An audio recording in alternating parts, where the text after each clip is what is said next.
My home country, Vietnam, has been forced to fight through many wars to gain our independence. Throughout our struggle for freedom, millions of our people sacrificed their own lives so that my generation can live in peace. In order to commemorate those who sacrificed their lives and health for socialism and freedom from colonialism and imperialism, the date of July 27th has been our Martyrs and Injuries Day, going all the way back to 1947. This year, 2022, is the 75-year anniversary of this important day, and one of our national TV channels, VTV1, produced a 2-hour-long live show dedicated to people who joined or have family members who joined the wars in the past. In this video, I have translated some of these true stories told by veterans and families themselves in their own words. I hope through these moving stories, you will have a different perspective, a true Vietnamese perspective of what the world calls the Vietnam War, what we in Vietnam call the resistance war against imperialist USA.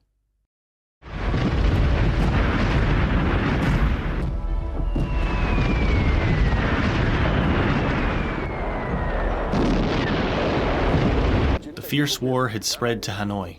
No student could comfortably sit and study in the lecture hall anymore while the war is coming. We were all ready to put aside our pens and books to go fight in the war. I received the enlistment notice when I was having my summer vacation. My biggest worry at the time was that I hadn't built a decent house for my family yet. I loved and cared for my parents and my younger siblings so much. We wore our normal student clothes to the gathering place. Right in the afternoon of the same day, we all wore brand new uniforms. There were so many students in that gathering day, but it was not noisy at all. We were all quiet. When the trucks were about to go, people suddenly became noisy. We wrote letters on the train, and then we threw them down to the roads. Strangers took those letters, put stamps on them, and sent them home for us. There were 20-year-olds like that. If our hearts keep being afraid of the rain, how can we enjoy the spring sunlight?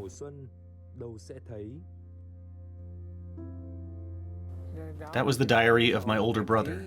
Those are the last lines. My older brother was Martyr Huynh Kim Trung. My older brother was born in 1952. Trung was a clever person. He was outspoken and upright, an amazing young man. At that time, Southern students were prioritized to go study overseas. Huynh Kim Trung was chosen to study maritime engineering in Poland, but he decided to stay and study to become a public security officer. My older brother wrote a letter to ask for a probationary post in Quang Binh province. In 1972, the war became increasingly fierce in both the North and South Vietnam. In the North, after temporarily ceasing bombing, the U.S. Empire started bombing the north side of the 17th parallel again. Quang Binh province was called the fire coordinate since it had to bear bombs and bullets from the U.S. day and night. Huynh Kim Trung, a 20-year-old trainee, along with many other youths, volunteered to go fight in this most fierce combat zone.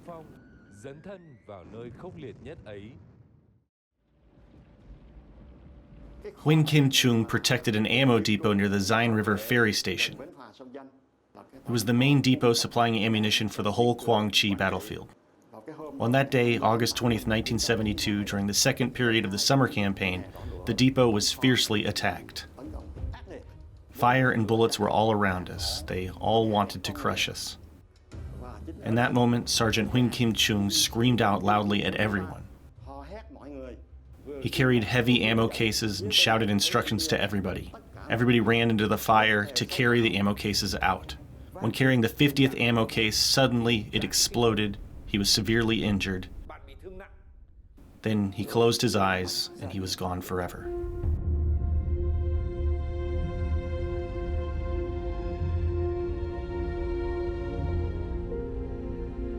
He was just 20 years old. He hadn't even held any girl's hands yet. He could never be a husband, a father. He unconditionally sacrificed his future for the nation.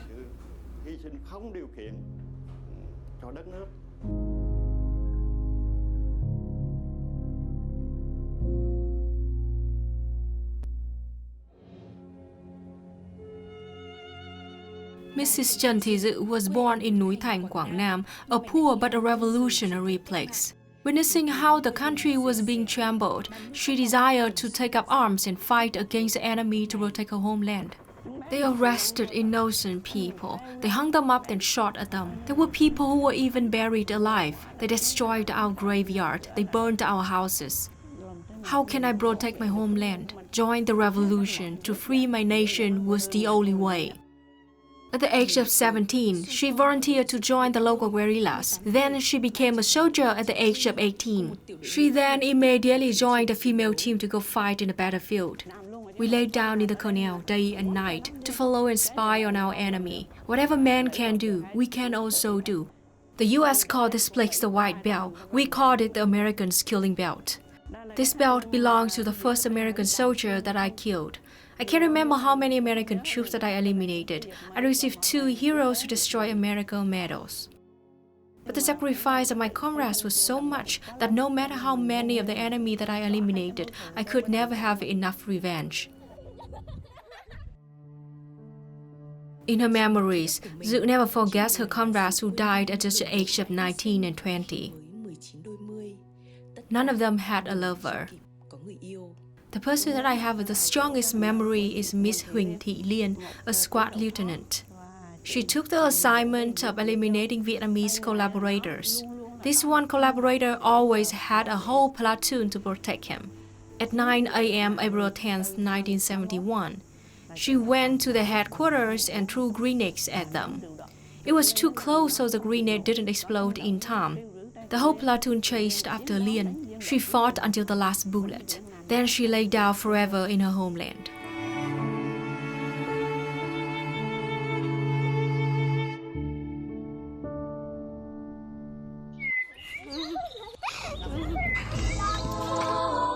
Liên, we now live in peace. Our homeland is now very beautiful. The place where you and me sniped and killed so many American troops is now a vast green rice field. I visit you today and bring you your favorite gift. Your hair was very long and black. I think you will like this hairpin a lot.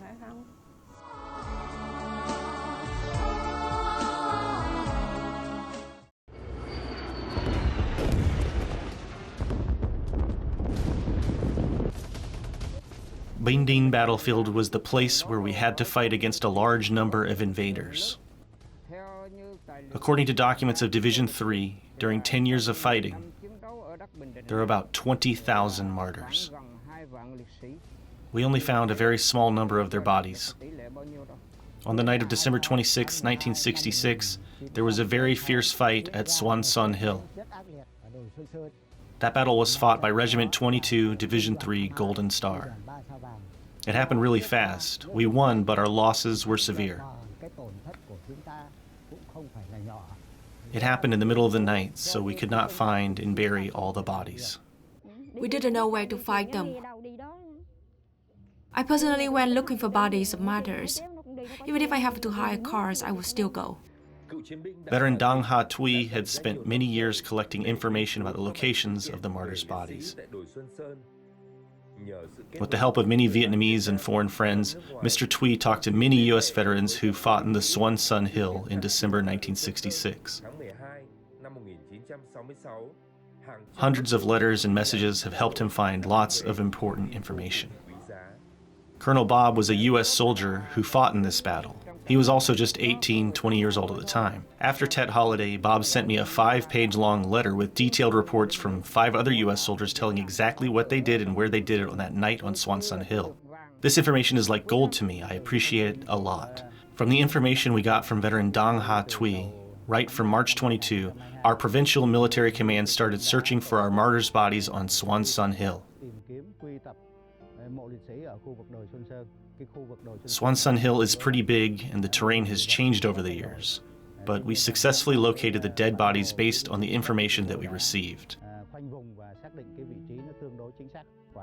Right on the second day, we found relics and biological samples in the area. Because they had been buried for so long, we could only identify about 60 soldiers who died on Xuân Xuân Hill in late December 1966. 51 of them were soldiers of Regiment 22 Division 3 Golden Star and local guerrillas.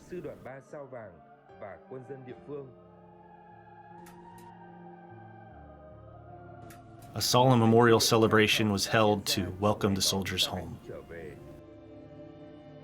I was so happy that I couldn't sleep. My torment was finally lifted.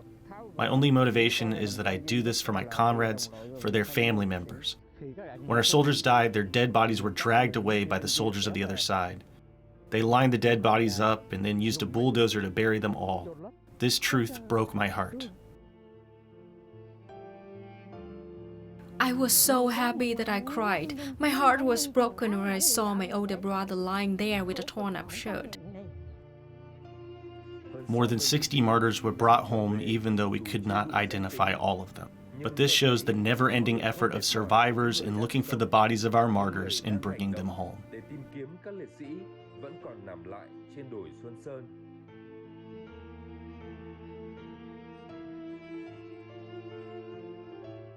This is the only picture of her own father that Mrs. Đinh Thị Minh has. Since the moment I was born, I never ever saw my father's face. People said my father was very agile and cheerful. That's all I know about him. When she was 2 years old, her father, Martyr Đinh Công Thảo, volunteered to fight in the battlefield in 1963. The only memory about her father that she has was the day her family received his death announcement. On that day, the whole family was at home. The more people talked, the more heartbreaking it was, so my mom decided to bury her feelings deep inside her heart. Then I realized that that was the day of my dad's death announcement. I feel so sorry for myself. I will never get to know my father, even to the day I die.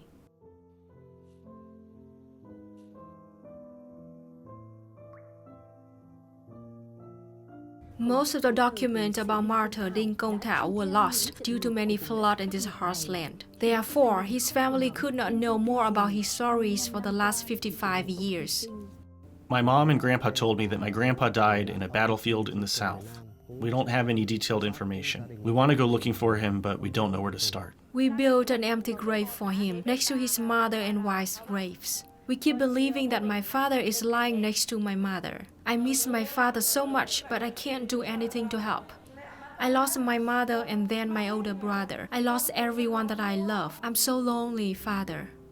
In 2022, Team K-53 of Kon Tum Military Command, along with Department of Labor, War Invalids, and Social Affairs of Kon Tum Province, successfully identified the names and information of 33 martyrs' graves in the cemetery of Ngọc Hồi district. One of the newly identified martyrs was named Đinh Văn Thảo, and he had the same information with Martyr Đinh Công Thảo. This is a grave that we, Team K-53, found in Cambodia. According to the files, he was buried very carefully. There's a rock on the head of the grave with a number on it. We had to open every single grave to look for the remaining relics. Even to this day, we continue to find the names of many unknown martyrs.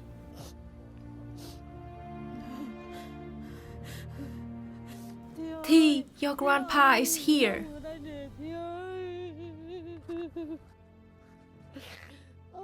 Dad, you have been here the whole time. Me and my mother had no clue that you are right here.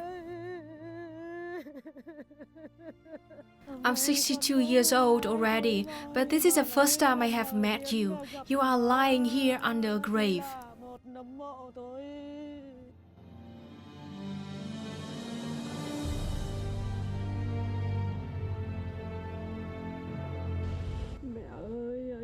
Mother, brother, I found my father.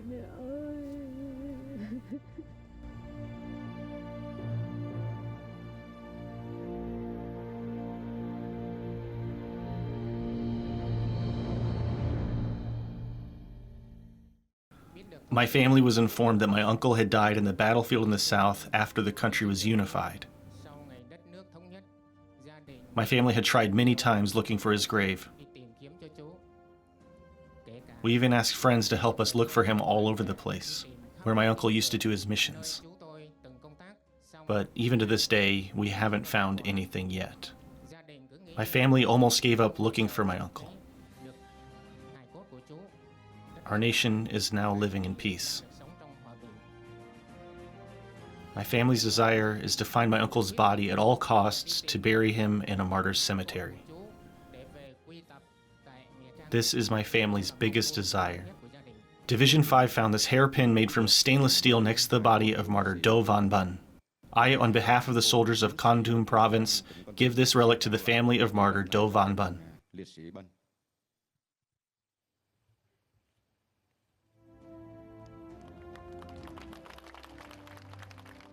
Tonight, I am sure that my whole family and I are very happy.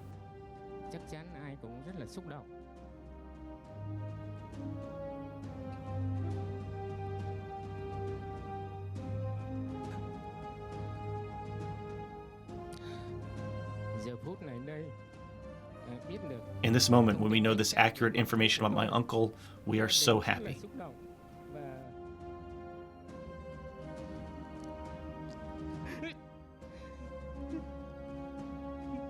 Ladies and gentlemen, this feeling right now is unspeakable. There are still tens of thousands of families out there still hoping to find their missing family members, hoping to see their possessions. Thank you so much, Colonel A Van Zoom. Congratulations to Mr. Tin for receiving the relic of martyr Do Van Bun.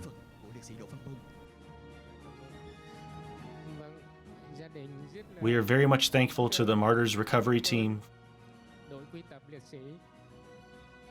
for helping us to find my uncle, so that from now on, my dear uncle can forever stay with his comrades and with his family. He was a bit chubby. He had a big round eyes and bright skin. He was very handsome. If he was still alive, he would be 78 this year.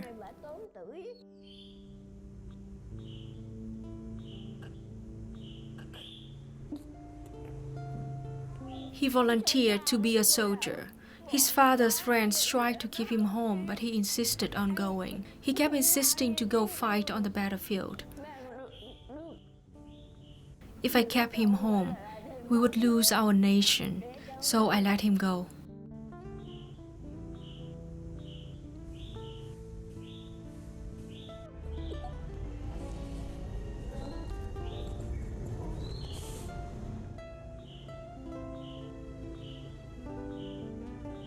I have nothing left, not even my tears. I just know that he's now in Núi Thành Cemetery, but I don't know exactly in what grave he lies. He still hides from his mother. He just left and never came back. I don't know what date that he died on. I took the National Day of Recognition to be his death anniversary.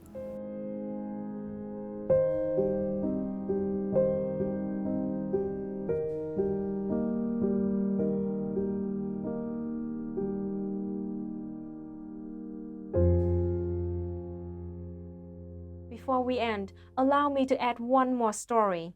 The story of my own grandfather, who is also a martyr. He died in the south of Vietnam during the Tet Offensive in 1968. I grew up without knowing what my grandpa looked like, because we were too poor to even have a picture of him. He is now staying in a martyr cemetery near the highland in the south of Vietnam, near the last battlefield that he fought. Listening to those moving stories told by other Vietnamese people is very meaningful to me. The price for freedom and independence is very, very high. There has been so much pain and trauma that generations of Vietnamese have had to go through even to this day. But I hope these stories show that we Vietnamese are always willing to sacrifice everything we have to fight for our freedom, independence, and self-determination. History is an essential part of the Vietnamese people.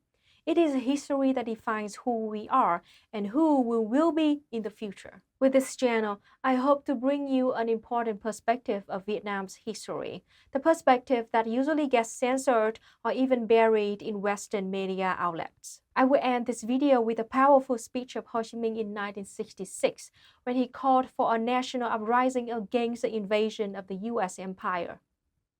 Hỡi đồng bào và chiến sĩ cả nước, đế quốc Mỹ dã man gây ra chiến tranh xâm lược, hòng ăn cướp nước ta, nhưng chúng đã thua to. Chúng ồ ạt mang gần 30 vạn quân viện chinh vào miền Nam nước ta. Chúng nuôi dưỡng ngụy quyền ngụy quân, làm công cụ hại dân phản nước. Chúng dùng những phương tiện chiến tranh cực kỳ man rợ như chất độc hóa học, bom napalm, v.v. Chúng dùng chính sách đốt sạch, giết sạch, phá sạch. Bằng những tội ác ấy, chúng hòng khuất phục đồng bào miền Nam ta. Gần đây, giặc Mỹ điên cuồng leo thang thêm một bước rất nghiêm trọng. Chúng bắn phá ngoại ô Hà Nội và Hải Phòng. Đó là hành động tuyệt vọng của chúng. Khác nào con thú dữ bị thương nặng, giãy giụa một cách hung tợn trước hơi thở cuối cùng. Johnson và Bellew phải biết rằng chúng có thể đưa 50 vạn, 1 triệu hoặc nhiều hơn nữa quân đội của chúng để đẩy mạnh chiến tranh xâm lược ở miền Nam Việt Nam. Chúng có thể dùng hàng nghìn máy bay tăng cường đánh phá miền Bắc, nhưng chúng quyết không thể lay chuyển được chí khí sắt đá quyết tâm chống Mỹ, cứu nước của nhân dân Việt Nam anh hùng. Chiến tranh có thể kéo dài 5 năm, 10 năm, 20 năm hoặc lâu hơn nữa. Hà Nội, Hải Phòng và một số thành phố, xí nghiệp có thể bị tàn phá. Song nhân dân Việt Nam quyết không sợ. Không có gì quý hơn độc lập tự do.